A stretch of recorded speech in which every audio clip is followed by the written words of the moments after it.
ستارت. قال إني عبد الله آتاني الكتاب وجعلني نبيا وجعلني مباركا أينما كنت وأوصاني بالصلاة والزكاة ما دمت حيا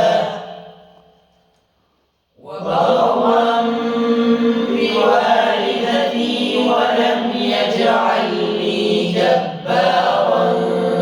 شقيا